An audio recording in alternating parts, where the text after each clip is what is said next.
Seven সিস্টার্সের গুরুত্বপূর্ণ রাজ্য অরুণাচল প্রদেশের আনজাও জেলার কাপাপু এলাকায় ৬০ কিলোমিটার ভেতরে ঢুকে ক্যাম্প করেছে চীনের পিপলস লিবারেশন আর্মি। এ ঘটনার পর কি বলছে ভারত?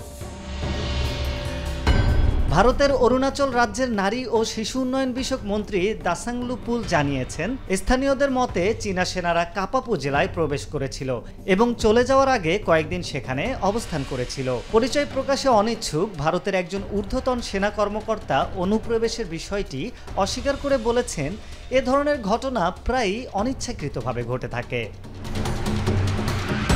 উক্ত সেনা কর্মকর্তা আরও দাবি করেন, পিএলএ সেনারা ভারতীয় ভূখণ্ডের ৬০ কিলোমিটার ভেতরে অনুপ্রবেশ করেছে এই কথাটি মিথ্যা, কারণ এখানকার সীমানা সঠিকভাবে চিহ্নিত না হয় এটি প্রায়ই ঘটে থাকে। দুই পক্ষের সেনারা টহল দেওয়ার সময় একে অন্যের ভূখণ্ডে না বুঝেই ঢুকে পড়ে। তারা কখন যে শত্রুর ভূখণ্ডে রয়েছে তা বুঝতে পারে না। তিনি আরও বলেন, ঘটনাটি বাফার জোনে ঘটে থাকে। এ সময় জনগণকে আতঙ্কিত না হওয়ার পরামর্শ দিয়েছেন তিনি।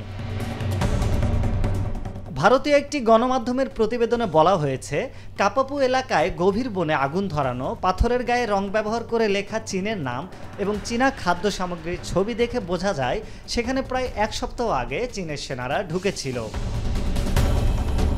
ছবিতে দেখা যায় পাথরের গায়ে ইংরেজিতে ২০২৪ সাল লেখা রয়েছে।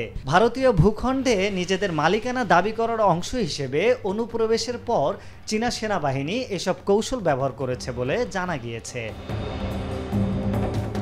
আরিফ হক, মাই টিভি।